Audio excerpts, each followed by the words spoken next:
Hello and welcome to prolific classes. आज हम लोग करें क्लास 10th का CBSE standard math sample paper year 2024 to 25 code number 041 का सेक्शन नंबर डी। तो section A B and C हम लोग ऑलरेडी अपलोड कर चुके हैं, जो कि आप सैम्पल पेपर्स की प्लेलिस्ट के अंदर जाके चेक कर सकते हैं।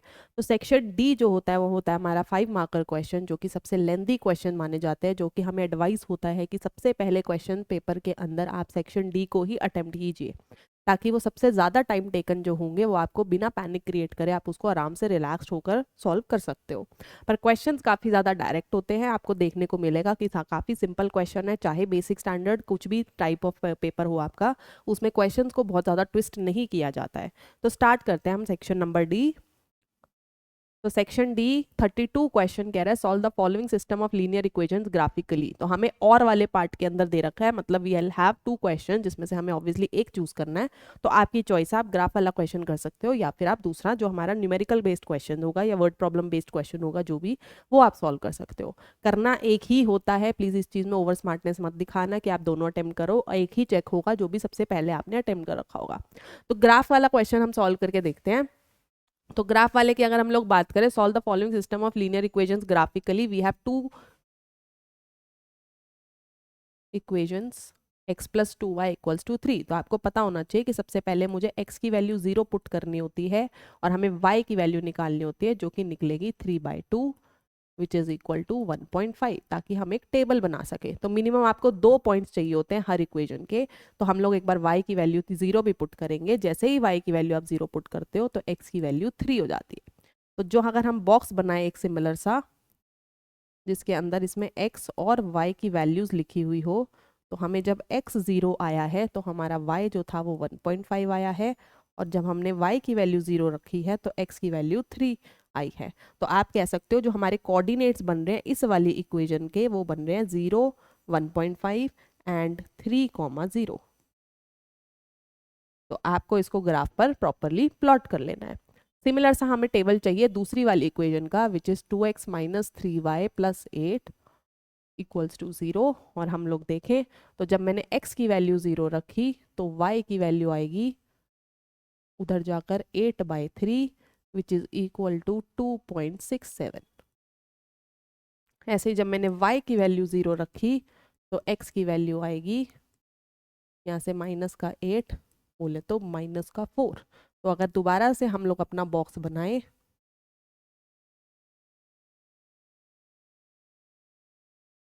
तो आपका नीट एंड क्लीन ग्राफ बनना चाहिए। बस इस चीज़ का आपको ध्यान रखा है, जब हमने x की वैल्यू रखी तो हमारा y आ रहा है 2.67, और जब हमने y की वैल्यू 0 रखी तो x आ रहा है -4। तो हमारे कोऑर्डिनेट्स क्या बन गए हैं, 0,2.67 एंड -4,0। तो इसको हम लोग प्रॉपरली साफ तरीके से ग्राफ के ऊपर प्लॉट कर लेंगे, जो मैंने आपको हेल्प के लिए पूरा बना रखा है। तो जहां पर भी आप प्लॉट करते हो, आपकी पूरी इक्वेशन के अंदर प्रॉपरली किस इक्वेशन की आपकी लाइन बन रही है वो आपको लिखनी होती है। सिमिलरली अगर हमारे जो भी हमने कोऑर्डिनेट्स यूज करे हैं, जैसे 0,2.6 था, 0,1.5 था, इनको आपको अच्छे तरीके से मार्क करना है। और जहां पर भी हमारी जो इक्वेशन थी, जहां पर भी हमारी लाइंस जो है वो इंटरसेक्ट कर रही हो, तो हम उनकी x और y एक्सेस अकॉर्डिंगली देखते हैं, और हमारे जो x और y की वैल्यू आ रही है -1,2 आ रही है। तो यहाँ पर आपको मेन उसके अंदर भी लिखना होता है कि हमारी x की वैल्यू आ रही है -1, y की वैल्यू आ रही है 2। Final answer. तो आप स्क्रीनशॉट ले सकते हैं ग्राफ का फॉर रीचेकिंग। तो नेक्स्ट क्वेश्चन देखते हैं। क्वेश्चन कह रहा है places A and B are 180 kilometre apart on a highway, one car starts from A and another car from B at the same time. If the car travels in the same direction at different speeds, they meet in 9 hours. If they travel towards each other with the same speeds as before, they meet in 1 hour. What are the speeds of the two cars? तो ये particular question जो है बच्चों को काफ़ी ज़्यादा confuse करता है, बट क्योंकि पेपर में आ गया है, आपके सैम्पल पेपर में, वो भी सीबीएसई के, तो आपको एक थोड़ा सा कंसेप्ट आपको समझना होगा, जिसका नाम होता है रिलेटिव वेलोसिटी। तो रिलेटिव वेलोसिटी क्या होती है, जब बॉडीज दो अलग अलग मूव कर रही होती है तो हम लोग देखते हैं कि उसकी नेट वेलोसिटी, अगर हम पूरा एक सिस्टम की तरह उसको बनाकर देखें तो क्या चलता है। ठीक है, तो ऐसे कुछ क्वेश्चंस आपको अपस्ट्रीम डाउनस्ट्रीम के अंदर भी देखने को मिलने थे, बट अगेन क्योंकि वो सीबीएसई ने काट दिए हैं तो मे बी आपके काफ़ी स्कूल्स के अंदर वो चीज़ें डिस्कस नहीं करी हो। तो बेसिकली रिलेटिव वेलोसिटी क्या कहती है कि अगर हम सेम डायरेक्शन के अंदर मूव कर रहे हैं तो हमारी जो वेलोसिटीज होंगी वो सब्ट्रैक्ट हो जाएंगी, और अगर हम ऑपोजिट डायरेक्शन के अंदर मूव करें तो जो हमारी वेलोसिटीज होंगी वो एड ऑन हो जाएंगी। उसका रीजन क्या है, अगर यहाँ पर आपको क्वेश्चन में दिख रहा हो तो दो कार जो है, अगर केस 1 की बात करें तो वो सेम डायरेक्शन के अंदर मूव कर रही है, सेम डायरेक्शन के अंदर अगर बॉडीज मूव कर रही हैं तो ऑब्वियसली एक तेज होगी एक धीरे होगी, और थोड़ा एक्स्ट्रा टाइम लगेगा उनको, जो कि 9 आवर्स हमें दिख ही रहा है, मीट करने में। दैट मीन स्पीड उनकी कम हो गई होगी, तभी हमें टाइम ज्यादा लग रहा है। बोले तो हमें उन दोनों को क्या कर देना है, सब्ट्रैक्ट कर देना है। सिमिलरली जब वो दोनों सेम डायरेक्शन के अंदर मूव कर रही होंगी तो वो जल्दी मीट कर जाएंगी, जो कि इस क्वेश्चन के अंदर 1 आवर के अंदर मीट कर रही है, मतलब उनकी जो वेलोसिटीज होंगी वो बढ़ गई होंगी, नेट वेलोसिटी, तभी हमारा टाइम जो है वो कम आ रहा है। दैट मीन्स हमें relative velocity in the opposite directions के अंदर स्पीड को ऐड कर देना चाहिए। तो ये थोड़ा सा मैंने नेट रेस्ट आपको दे दिया है इस क्वेश्चन के बारे में। तो हम लोग स्टार्ट कर रहे हैं। तो let the speed of car A B x kilometre per hour and speed of car B be y kilometre per hour. तो केस 1 की अगर हम लोग बात करें, जब cars are moving in same direction,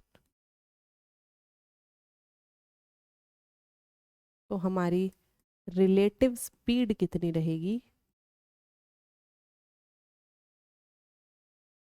x minus y kilometre per hour. Time हमें given है 9 आवर्स, और डिस्टेंस हमें गिवन है कि उनका जो रिलेटिव डिस्टेंस होगा दैट वुड बी 180 किलोमीटर। तो मुझे पता है डिस्टेंस का फॉर्मूला होता है स्पीड अपॉन डिस्टेंस का फॉर्मूला होता है स्पीड मल्टीप्लाई बाय टाइम। हमें स्पीड निकालनी है, या फिर आप सिंपली वैल्यूज पुट कर सकते हैं।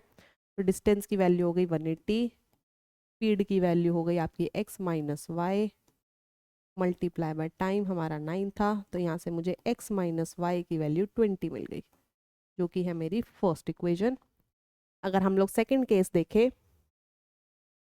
तो केस 2 के अंदर when cars are moving in opposite direction,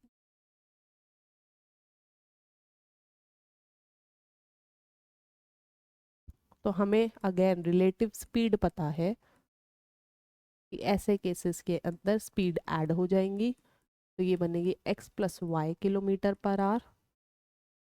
हमें डिस्टेंस पता है जो कि दोबारा है 180 किलोमीटर्स, और मुझे टाइम गिवन था 1 आवर का।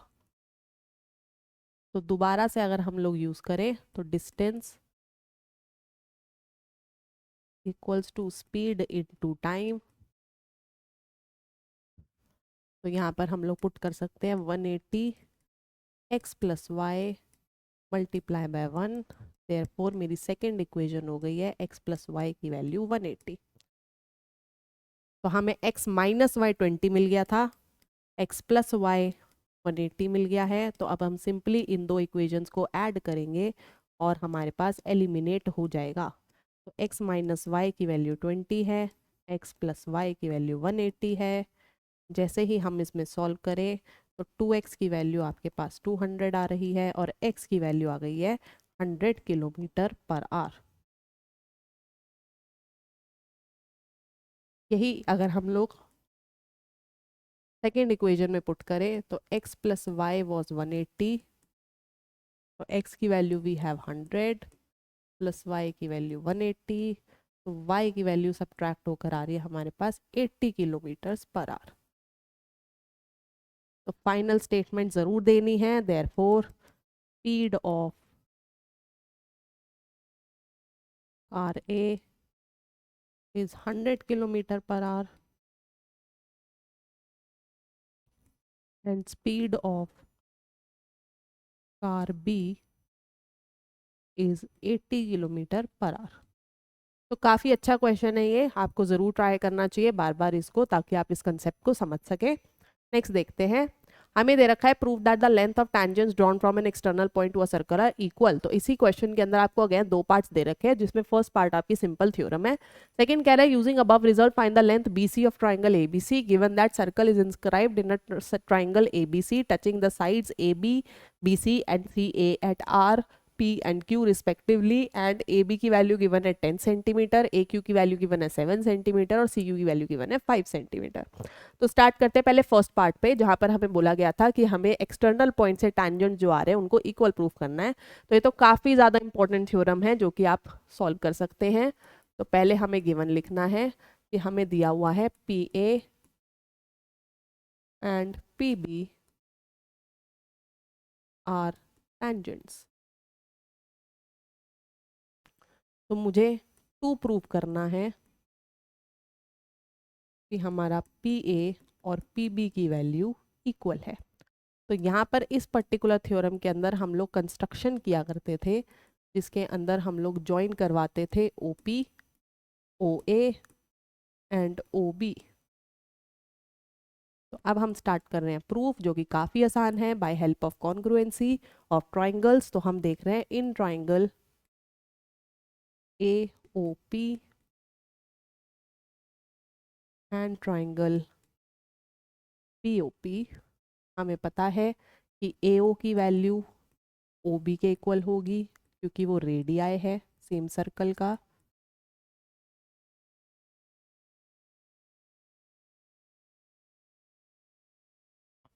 वी आर वॉचिंग कि OP की वैल्यू OP के इक्वल होगी, क्योंकि वो कॉमन है। और angle A will be equal to angle B, क्योंकि रेडियस आर परपेंडिकुलर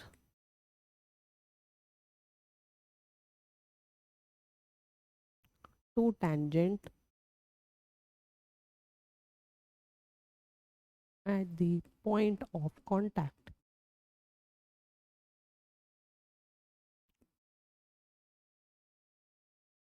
तो हमारे RHS क्राइटेरिया से दोनों ट्राइंगल्स जो है वो कॉन्ग्रुएंट हो गए हैं। That is triangle AOP is congruent to triangle BOP, जिसकी वजह से हम कह सकते हैं कि AP की वैल्यू PP के इक्वल है।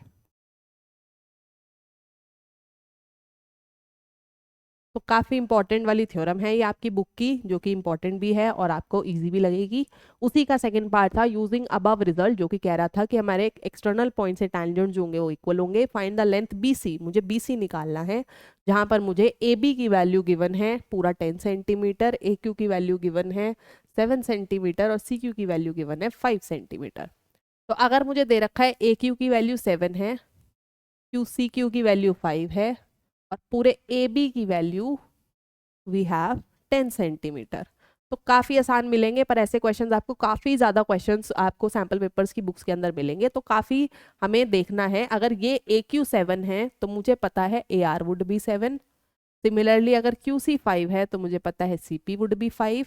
और अगर ये पूरा 10 था तो डेफिनेटली BR की वैल्यू 3 होगी, जिसकी वजह से BP की वैल्यू भी 3 होगी और हम लोग BC को ऐड कर कर 8 बना देंगे। तो सिंपल सी चीज़ है, हमें सिर्फ एक बार स्टेटमेंट लिखनी है that since tangents from common external points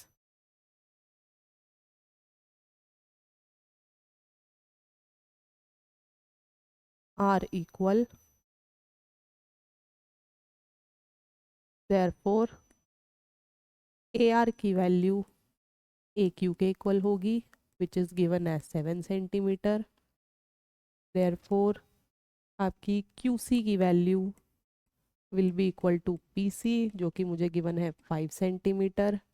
अगर AB की वैल्यू 10 है तो मैं उसको ब्रेक कर सकती हूँ AR प्लस RB के अंदर। तो यहाँ से अगर हम वैल्यूज बस पुट करें तो AR की वैल्यू हम ऑलरेडी 7 बता चुके हैं, तो RB की वैल्यू आ रही है 3 सेंटीमीटर। सिमिलरली पी आर की value will be equal to B P, that is equal to 3 centimetre. Now मुझे पता है बी सी की value can be written as B P plus P C which is equal to 3 plus 5 that is equal to 8 centimetre. तो काफ़ी आसान question है ये, simple. Next देखते हैं।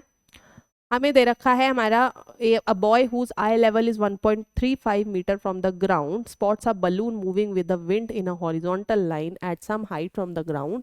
The angle of elevation of balloon from the eyes of the boy at an instant is 60 degrees. After 12 seconds, the angle of elevation reduces to 30 degrees. If the speed of the wind is 3 meter per second, then find the height of the balloon from the ground. तो काफ़ी easy question है दोबारा से, पर ऐसा question आपने NCERT में ज़रूर देखा होगा, यहाँ तक की फिगर, और यहाँ पर आपको आपके क्वेश्चन के अंदर डिस्टेंस और स्पीड को भी डाल दिया गया है। तो इसका क्वेश्चन होते काफ़ी ज़्यादा आसान है। तो पहले हम लोग फिगर के ऊपर चलते हैं। तो उसने बोला है अ बॉय है जिसका आई लेवल इज 1.35। तो पहले हमने एक बॉय बना लिया, suppose A B is the boy. तो जैसे जैसे आप फिगर बनाते हैं वैसे वैसे आपको स्टेटमेंट भी लिखनी होती है। A B is a boy और ए बी की वैल्यू मुझे दे रखी है 1.35 metres.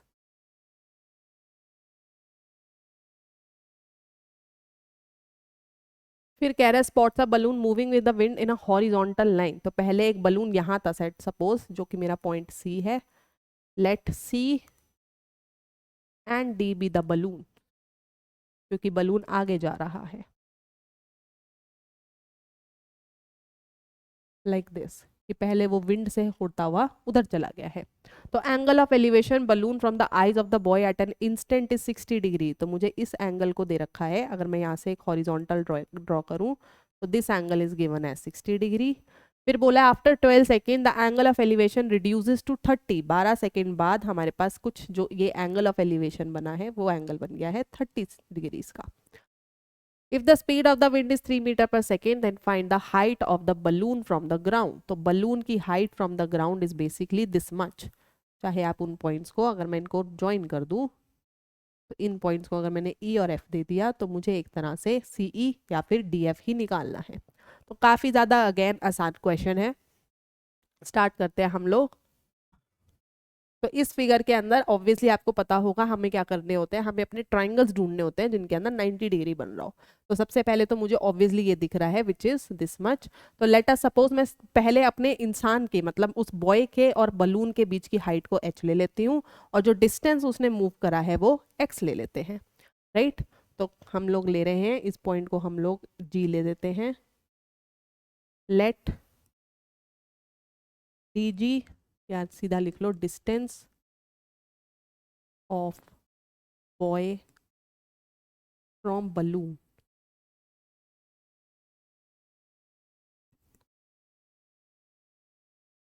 B H meters, that is आपका जो सी एच है which is equal to D G which is equal to, हमने एच ले लिया,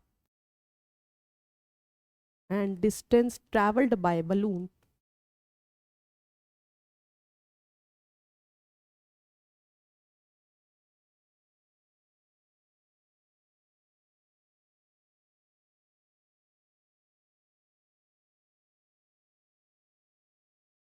तो सबसे पहले हम ले रहे हैं अपना triangle A C A H. हम लगाएंगे अपनी tan थीटा। अब बड़े वाले ट्राइंगल के अंदर एंगल भी बड़ा वाला है विच इज tan 60 की वैल्यू आएगी सी एच अपॉन में ए एच। तो इसको हम लिख सकते हैं √3 इक्वल्स टू सी एच की value we have taken H और ए एच की value we have taken x.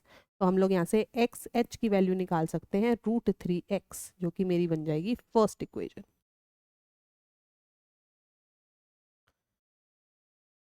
Figure आपको दे रखी है इस वाले उसके अंदर, यहीं पर अगर थोड़े से पॉइंटर्स का नाम इधर उधर हो गया है तो वो आप देख सकते हो।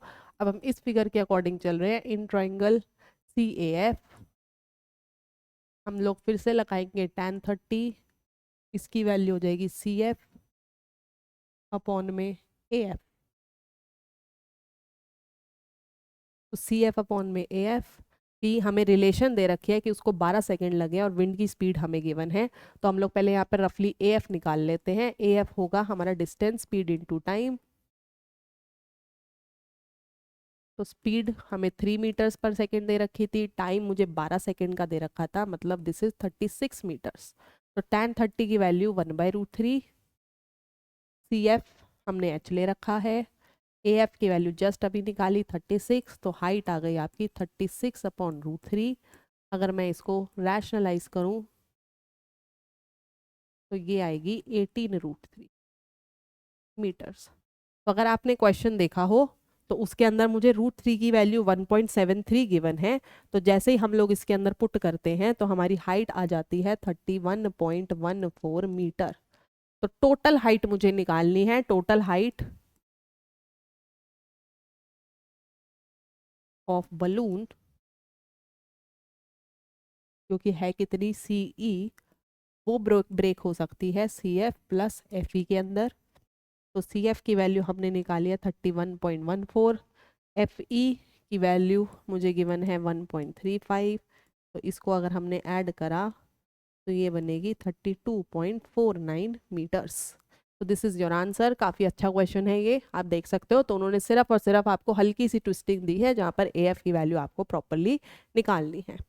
नेक्स्ट क्वेश्चन देखे हैं, मुझे निकालना है मीन और median from the following data.